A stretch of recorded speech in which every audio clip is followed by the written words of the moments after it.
Highland as a charge nurse in the ER. Prior to that, I was the director over at St. Elizabeth's, but with budget cuts and everything else, I got cut out. So that's kind of where I was going with my BSN career. I was going to, go back into management and everything. So I was finishing up my BSN and who knows, go on to my master's. I may change my mind and go and do nurse practitioner because it's starting to sound pretty good too. So that's where we are. I decided to do my project today on substance abuse prevention because I think, as we all know, it's a big problem everywhere in the U.S. According to the Illinois survey, 45% of 8th graders have used alcohol, cigarettes, inhalants, or marijuana in the past year. I don't know about you guys, but when I was in 8th grade, I didn't even think twice about doing any of this stuff. I'm kind of like, what are you talking about? 8th grade? I was, just starting to get to know everybody, 12% of 6th graders has used a substance in the past year. I mean, 6th grade? That's little kids. I just don't understand. The first alcohol use, as Michelle was telling you before, 14.6, tobacco at 14.2, and marijuana at 15. I mean, these kids, I don't even trust them to drive yet. They're not even responsible enough to drive, and here they're out there drinking and smoking and everything. It's absolutely crazy. Greater than 40% of the 8th graders have experienced depression in Marion County. Do we think it's linked? I kind of do. It's obviously there's a reason that they're using the drugs and alcohol, and then that's just going to add to their depression. So it's just a whirlwind situation. Some of the problems that are related to substance abuse: teen pregnancy, HIV, AIDS, other STDs. I think we all know Marion County has a pretty high rate of chlamydia around here. Domestic violence, child abuse, car accidents, that's a big one, people drinking and driving, or even, being high as a kite and driving. Physical altercations, constantly fights, having to break them up. Higher rate of crime because they either have to steal in order to get the stuff, or, after they're high, they're just like, well, that looks fun, let's go just break in there, let's go do that.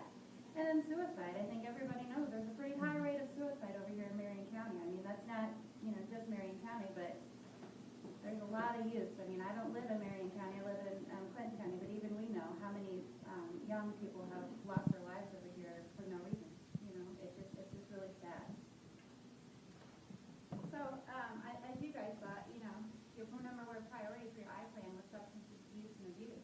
I agree. I think it, leads to your second one, mental health. If you already have mental health and you start using, it gets worse. Some people, they start using and then they develop mental health problems.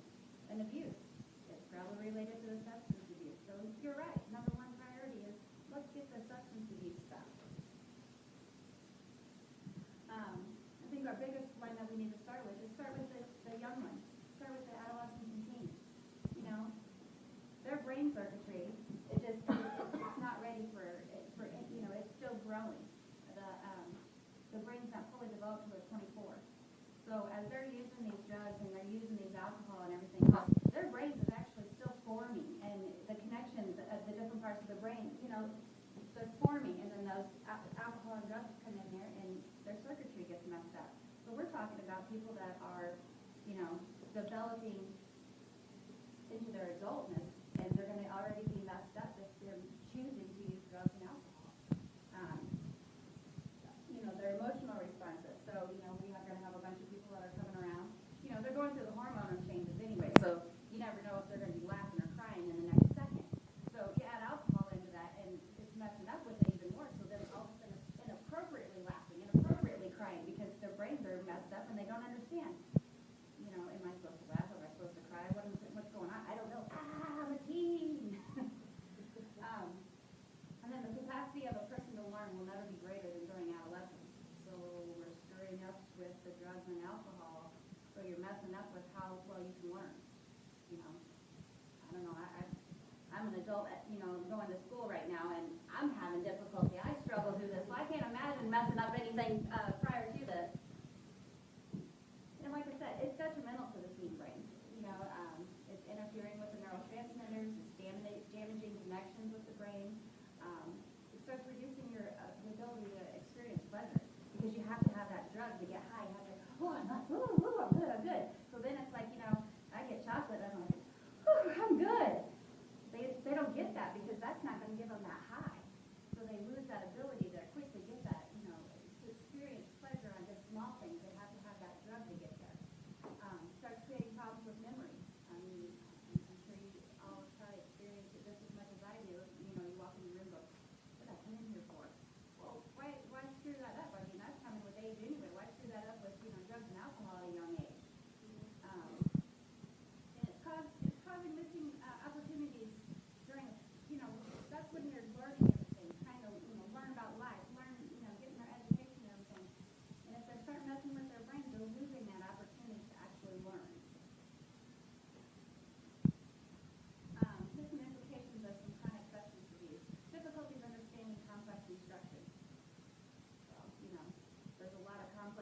repercussions when they start to get into the high school years and stuff. We're teaching them how to drive cars. We're teaching them how to live a life by themselves.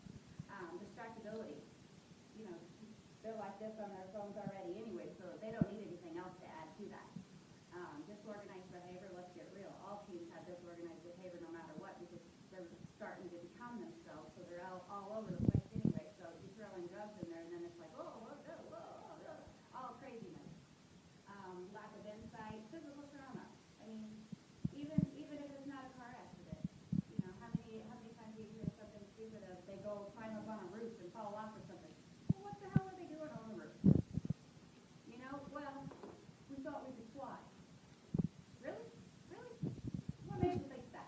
Like I said, mental disorders, and then discovering the vitamin deficiencies. So as they're growing, they're screwing up their vitamins in their bodies, and then they're like stunting their growth, or they can't get up to their potential. And I don't know if you guys ever seen one, but I've been working in ICU all my life. I've seen the young people with the stroke. I've seen the 20-something-year-old come in with a heart attack. What? Why am I doing this right now? I'm like, you're younger than me, and here I'm taking care of you, and you're probably, going to be right side plastic. All because of drugs? Is it really that important?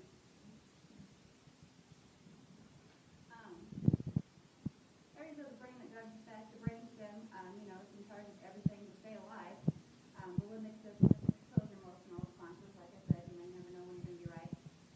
The cerebral cortex, processing information, planning, solving, and making decisions. This is the big one.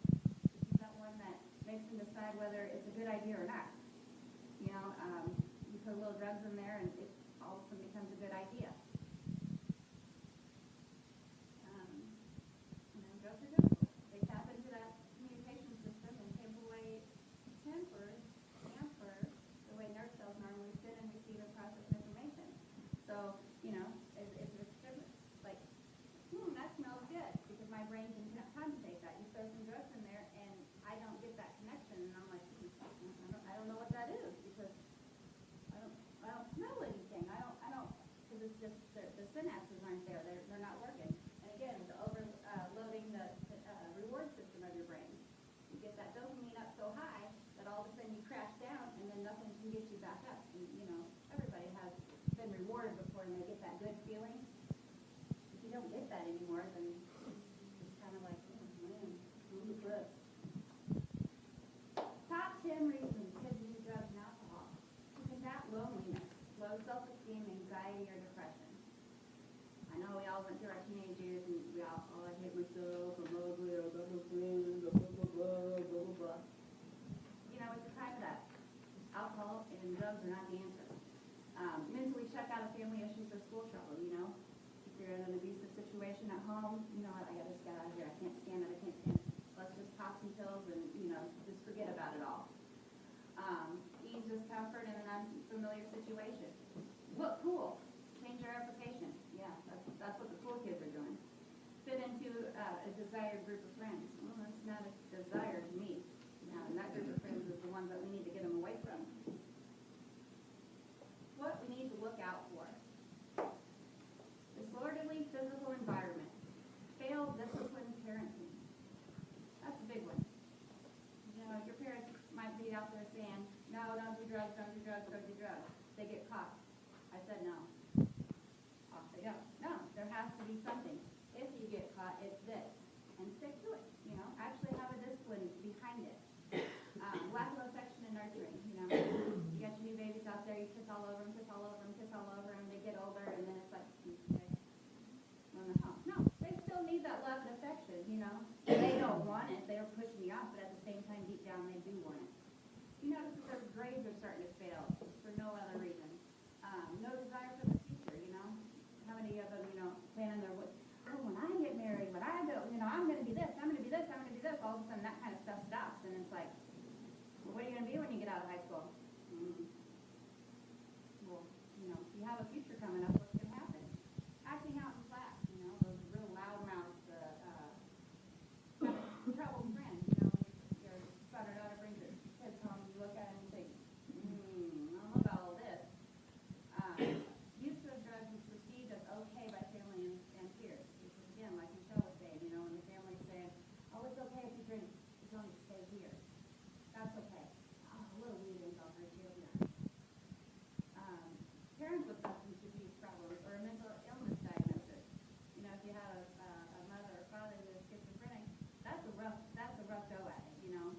they might be like, you know what, I can't handle it anymore. I need to go to a different world.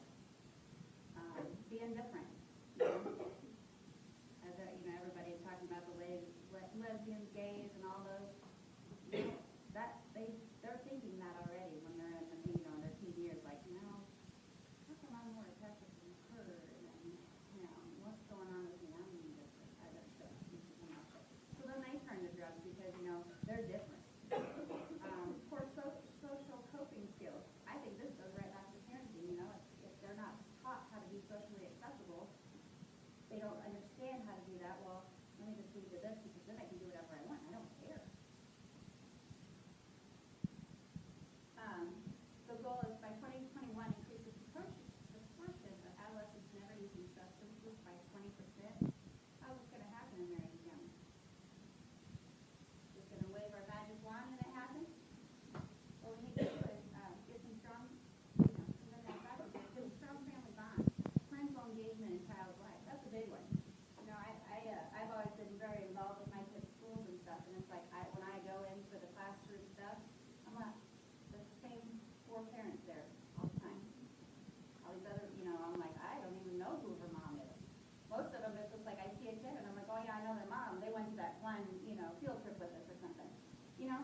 It's the same people over and over. I get people after work, but even like on pageants and stuff like that, where the kids really want their parents there. They're not showing up. That's what we need to really get them involved in. Clear parental expectations and consequences. I don't want you to do drugs, and if you do, this and this will happen, and then keep it. Help them with their academic success. If they're struggling in school, be like, hey, what's wrong? Sit down with them. I know I'm too. I sit down with them, and I'm like, that looks great to me. But, at least be there and try to help them. Strong bonds with social institutions. Get them involved in this church groups, community groups. Start up some community stuff. And conventional norms about drugs and alcohol. In other words, make it where it's a norm for teens to not drink. Now it's considered the norm of, they're a teen, they're going to drink. Why? Let's change that norm to, no, we're not going to drink. It takes a village to get this done. We can scream until the cows come home, and it's not going to happen. It takes everybody. We need the teens. Started in peer mentoring groups and leadership programs. If it's one of your fellow peers talking to you saying, we really should stop doing this. This is stupid. That's going to respond to you more than not. School programs. Start from preschool. Start in preschool. Yeah, obviously, age appropriate. But start the education there of how bad it is. So when they get up to be older, they'll be like, I've been hearing about this for 20-some years. Why would you want to do that? Parents, make sure that you're a role model. I have this little thing here, tips for parents, 90% of addiction starts in the teen years. Ask open-ended questions to them. Control your emotions. If you hear something you don't like, if they come home and say, I got offered a drink, don't scream at them. Sit down and talk to them and be like, really not good. Well, let's talk about this, encourage conversation. Listen to them. Don't just sit down and be like, no, you're going to do this, da-da-da-da-da-da. Gotta listen to them. Let them get their side of the story. Don't afraid to be a bad parent. That's a big one. That's when you have to say, well, I want them to like me. No, you want them to do the right thing. So sometimes they're going to not like you. Connect with your child's friends. That's a good one. Like I said, don't become intoxicated in front of your children. That's the role model. Make connections with other parents too. That's a good one too. Learn who your kids' friends are. Get to know their parents. Find out what kind of family they could get into. What can you guys do? Create motivation. Work together. Evaluate and improve ongoing programs and expand those programs. There's a universal program out there. There's selective programs and there's indicated programs. Universal programs is like, everybody. Selective programs is each individual, kind of person. Indicated programs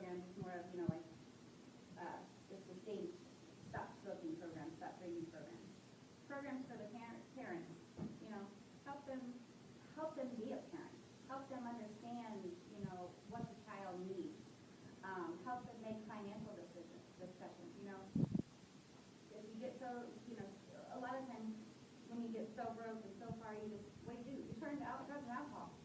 Well, that don't make sense because that's expensive stuff, but hey, you get to forget the world. Nutrition, make sure we're feeding them correctly. Find activities for you to do. There's tons of stuff. I mean, I take my kids on a vacation every year whether I can afford it or not. When I can't, really don't have the money to go somewhere fun, we go to like the science center, the stuff, the zoo, stuff that's free or something that's really, but you know what, I'm spending time with my family, so that's the kind of stuff we need to get out there and do. Go out to the park. I mean, there's still parks out there. Like I said, we need to have programs for school, designed for the age, from preschool up, just, academic programs, help them with their schooling and stuff, because sometimes when they start to struggle in school, that's when they start to lead to drugs and alcohol. Help them teach with coping skills. Life's hard. They need to understand how to cope with stuff, and teach them the effects of drugs. Got some stuff over here, too, about the facts on the drugs. I broke it down to each one, different names it's called, what it looks like, signs of abuse, what it makes you act like. Some of this stuff was just amazing to me because, I've worked in the ER for a long time, so it's like I've seen people come in on this stuff, and I still learn some stuff looking at them, and I'm like, I didn't even realize it did that, but now that you say that, yeah, I get it. That makes them so, but like I said, I deal with it all the time. These people that, mothers and fathers that never were anything into drugs, they don't know this stuff. They don't know what they're looking for. They don't know why it's acting. They don't know what it's affecting the brain.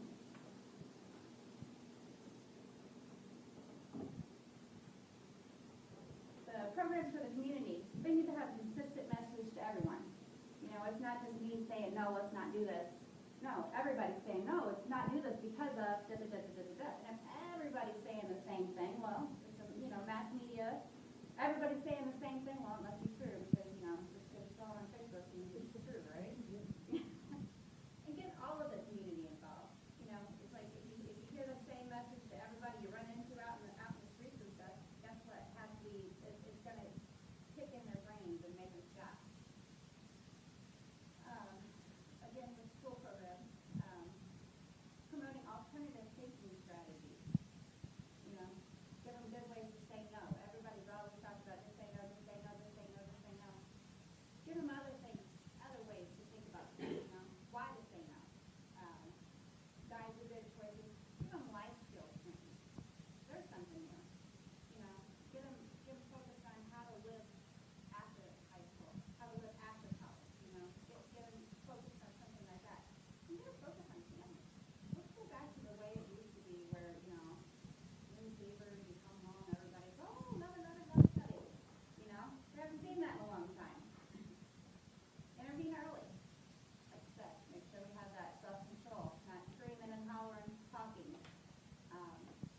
Keep emotional awareness, communication, get social problem solving, academic support, and drug-resistant skills. Yeah, these are drugs, but just say no. But help them figure out ways to say no creatively, Well, and again, a lot more tips for parents, give your child full attention. Try not to talk at your child, talk with them. Give them clear rules. Find out what your child already knows. Trust me, they probably know a lot more of this than you do. And like I said, teach them the facts about this stuff.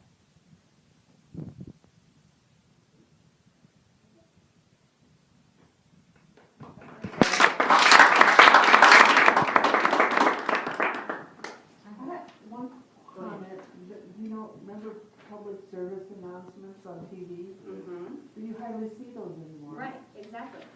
It's all the advertisements for the alcohol, Mm-hmm.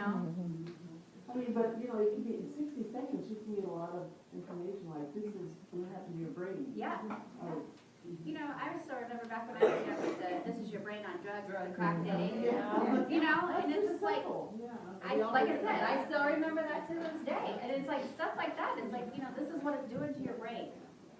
Why, and I'm like, why would you want to do that kind of stuff, So, yeah, we just need to get that kind of information back into the system of this is what it's doing to you. Not the, oh, get you high, get you feeling good. This is what it's doing to you. I saw one where it showed this is this is John before meth and this is John after meth. And, Yeah. You know, just like two pictures. Oh, yeah, It says a lot. you it know. does. When the huffing was big, when we were younger, they were, you know, showing different pictures of what you look like. Yeah, But they don't do any of that anymore. no, It's not nothing. a focus. It's gone, and it's like, wow. And kids watch TV more than Yeah, I and was allowed to do. And TV is, it's just all glamour. It's great to be, you know, shooting up. It's great to be doing this. Oh, no, no, no, look at the aftermath. One thing I've noticed with my kids is everybody putting this stuff out, which you probably have heard this at home too, about the social media and these kids that are underage drinking and doing things and putting this out. And I mean, the girls will show me and I'm just like, Yeah. you're putting this out for everybody, which that was always our rule. Like, if you're on Twitter, Snapchat, whatever, I'm going to be friends with you. Yeah, yeah. So, but I'm thinking, surely these parents aren't following them on these things and seeing this happen. And it's like very crazy. It's like, That's the thing. That's where the parenting has gone wrong.